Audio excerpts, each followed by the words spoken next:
आपको बता दूं कि ये जो कथा है वो 7 अक्टूबर से चालू होगी और 13 अक्टूबर तक चलेगी। 7 दिनों की कथा होगी। 11 सितंबर को यहाँ भूमि पूजन हो गया है और 6 अक्टूबर को कलश यात्रा होनी है। और जो इससे संबंधित जो भी जानकारी है हम आयोजक से बात करेंगे। आप कैसे आ सकते हैं इस रास्ते पे, आप दुर्ग में रहते हो, भिलाई में रहते हो या रायपुर में रहते हो, उसके लिए सब चीज रूट आपको बताएंगे। कौन सा रास्ता सूटेबल रहेगा हम सब आपको वीडियो में बनाएंगे। उन लोगों के लिए सभी प्रकार से व्यवस्था है, यहाँ रुकने के, खाने का, भोजन भंडारे का।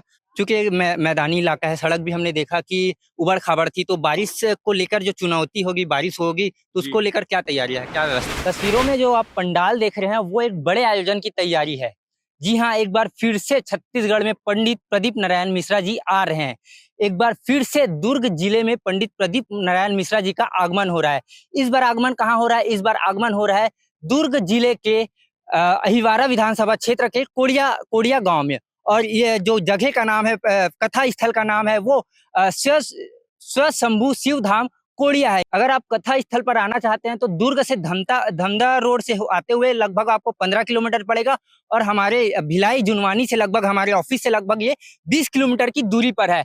आने के लिए आप ये अहिवारा से भी आ सकते हैं, चूंकि अहिवारा विधानसभा क्षेत्र में आता है दुर्ग के। आपको बता दूं कि ये जो कथा है वो 7 अक्टूबर से चालू होगी और 13 अक्टूबर तक चलेगी। 7 दिनों की कथा होगी। और जो इससे पहले 2 अक्टूबर से चालू होने वाली थी, पर किसी कारणवश ये कथा है वो कैंसिल हो गई। अब जो है 7 अक्टूबर से चालू होगी। और आपको बता दें कि ये जो तस्वीरों में भव्य पंडाल दिख रहे हैं, ये जो डोम दिख रहे हैं वो सब वाटर प्रूफ है। 3 डोम बनाया गया है, 3 बड़े डोम बनाया गया है। जो बीच के डोम है उसमें व्यासपीठ स्थापित होगा जहां पंडित प्रदीप मिश्रा जी बैठेंगे। कथा के बारे में आपको बता दूं कि 11 सितंबर को यहाँ भूमि पूजन हो गया है और 6 अक्टूबर को कलश यात्रा होनी है। और जो इससे संबंधित जो भी जानकारी है हम आयोजक से बात करेंगे। आप कैसे आ सकते हैं इस रास्ते पे, आप दुर्ग में रहते हो, भिलाई में रहते हो या रायपुर में रहते हो, उसके लिए सब चीज रूट आपको बताएंगे। कौन सा रास्ता सूटेबल रहेगा हम सब आपको वीडियो में बनाएंगे। तो क्या कुछ व्यवस्था रहेगी जो लोग दूर दूर से आते हैं उनके लिए, खाने पीने की, ठहरने की, बुजुर्गों के लिए जो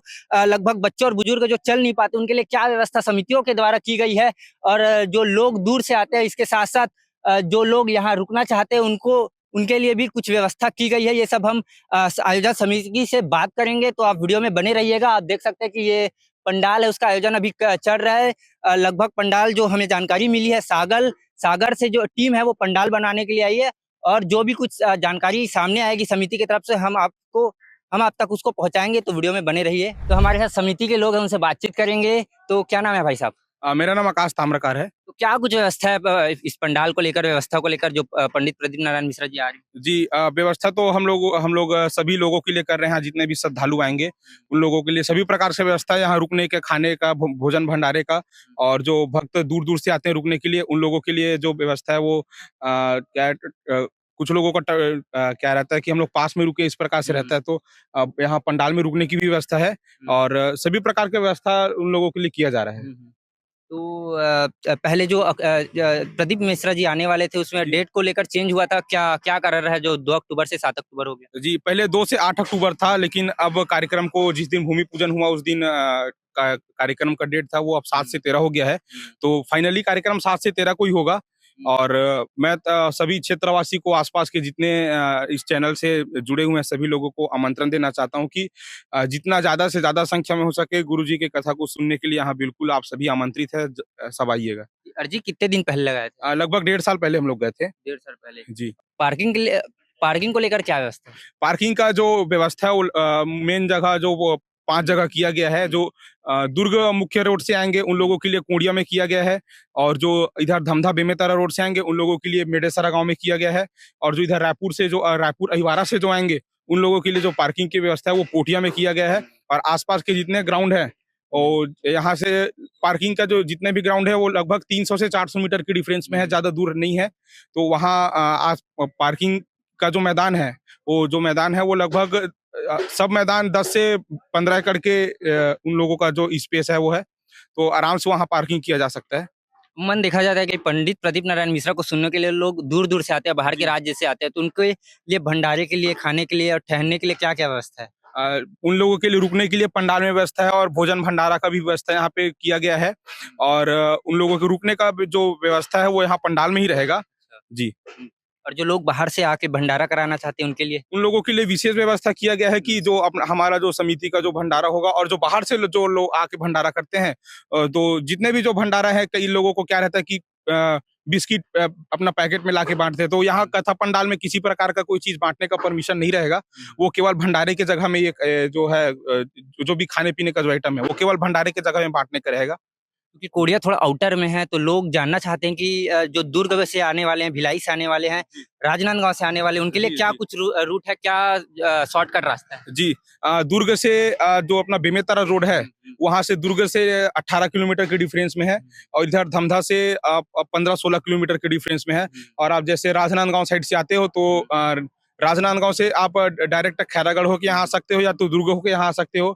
और कई लोग जो अन्य राज्य से आते हैं उन लोगों के लिए ट्रेन सुविधा आप दुर्ग से भी, आप यहाँ सीधा आ सकते हो। बस की सुविधा रहती है दुर्ग स्टेशन से यहाँ तक आने के लिए। और रायपुर से जैसे आप आओगे तो आप रायपुर से अहिवारा होकर यहाँ सीधा आप कोंडिया तक आ सकते हो। तो अहिवारा से कोंडिया की जो दूरी है वो लगभग 6 किलोमीटर के डिफरेंस में है। जी। तो कलश यात्रा को लेकर क्या-क्या तैयारी है? कलश यात्रा मंदिर प्रांगण से 6 तारीख को 10 बजे के आसपास निकलेगी और वहां से निकल के कथा पंडाल तक आएगा, जो लगभग 2 किलोमीटर के डिफरेंस है। क्योंकि महाराज जी आएंगे तो उनके रहने रुकने के लिए क्या व्यवस्था है? कहाँ रहेंगे, कहाँ रुकेंगे? जो हमारे मुख्य आयोजक हैं प्रदीप साहू जी, उनके निवास में ही महाराज जी के रुकने की व्यवस्था है और जो कोंडिया गांव में ही है। चूँकि एक मैदानी इलाका है, सड़क भी हमने देखा कि ऊबड़-खाबड़ थी, तो बारिश को लेकर जो चुनौती होगी, बारिश होगी, तो जी। उसको लेकर क्या तैयारियाँ है, क्या व्यवस्था है? बारिश को लेकर जो मेन जो दिक्कत होता है, लोगों को रुकने की जो व्यवस्था होती है, तो हमारे जितने 3 डोम बन रहे हैं तो तीनों डोम वाटर प्रूफ हैं। तो इसमें रुकने की व्यवस्था है, इसमें किसी प्रकार का पानी अंदर आने का चांस नहीं है। और उसके बाद जो भोजन भंडारा का जो जगह है उसमें भी वाटर प्रूफ किया गया है, ताकि भक्तगण लोग जो प्रसाद वहां से मिलेगा तो उन लोगों को खाने में कोई तकलीफ ना हो। प्रसाद जैसे ले रहे हैं तो उनको बारिश से कोई दिक्कत नहीं होगी। कथा का टाइमिंग क्या रहेगा? कथा का टाइमिंग महाराज जी अपने व्यासपीठ से अनाउंस करेंगे। अच्छा, व्यास पे जी, से, अनाउंस क्योंकि कर दिए महाराज। अमूमन देखा जाता है कि दोपहर 2 से लेकर 5 बजे तक रहता है, तो ऐसे में नाइट का समय हो जाता है, तो यहाँ लाइटिंग वाइटिंग जो व्यवस्था है जो जी, यहाँ पे लाइटिंग की पूरी व्यवस्था की गई है और यहाँ जो कथा जो हो रहा है वो मैदानी इलाका है, आसपास में खेत है, तो यहाँ लाइट की उतनी व्यवस्था थी नहीं, लेकिन हम लोग समिति के द्वारा पूरा सड़क में लाइटिंग की व्यवस्था की गई है और यहाँ कथा पंडाल में भी लाइटिंग की 24 घंटे की पूरी सुविधा है। लगभग 3 से 4 लाख लोग तक यहाँ पहुँच जाते हैं, तो शासन प्रशासन से किस प्रकार का समन्वय है? शासन प्रशासन से पूरा सहयोग मिल रहा है और बहुत अच्छा सहयोग मिल रहा है शासन और प्रशासन से। जितना उन लोगों से जितना ज्यादा सहयोग हो पा रहा है वो बिल्कुल सहयोग कर रहे हैं। ये आयोजक है, तो क्या कुछ एक्साइटमेंट होगा? प्रदीप मिश्रा जी आ रहे हैं। ये है कि मतलब यहाँ पर जो आसपास के गांव में है सब जगह में, क्योंकि लोगों को क्या है इतना बड़ा आयोजन कोई कर नहीं पाता, सब मिल के करवा रहे हैं। बहुत अच्छा बात है ये गांव के लिए भी और दुर्ग की जनता के लिए भी, जो इतना बड़ा हिम्मत कर रहे हैं। मैं उनको बहुत बहुत बहुत साधुवाद देता हूँ। और प्रदीप मिश्रा जी जो है वो मतलब ऐसा है कि वो तो शास्त्र के साथ में क्या है, जो भी मतलब जो उपाय बताते हैं, जो चीजें बताते हैं, है ना, तो वो लोगों को क्या है बहुत फलीभूत होता है और उसका बहुत मतलब बेनिफिट भी लोगों को मिलता है ना। जो भी चीज जैसे पशुपतिनाथ का व्रत बताते हैं जो 5 सोमवार है, तो क्या है लोग जब अगर उसको वो पालन करते हैं, सही तरीके से पालन करते हैं, तो उनका बेनिफिट भी लोगों को मिल रहा है। इसलिए लोग उस चीज को मान रहे हैं और इसलिए जो है भीड़ जो है जितनी कथा होते जा रही है, इस ज्यादा से ज्यादा भीड़ उनके पास में आ रही है, क्योंकि लोगों को उसका फायदा मिलता जा रहा है। आयोजन को लेकर जो भी कुछ तैयारियां हैं वो हमने आपको बताने की कोशिश की और आगे कुछ भी जो अपडेट आएगा वो हम जल्द से जल्द आप तक पहुंचाएंगे। तो इसी प्रकार के तमाम अपडेट्स से बने रहने के लिए हमारे यूट्यूब चैनल को सब्सक्राइब करना ना भूलें। मैं योगेश और मेरे साथ है लावेश घोष। धन्यवाद।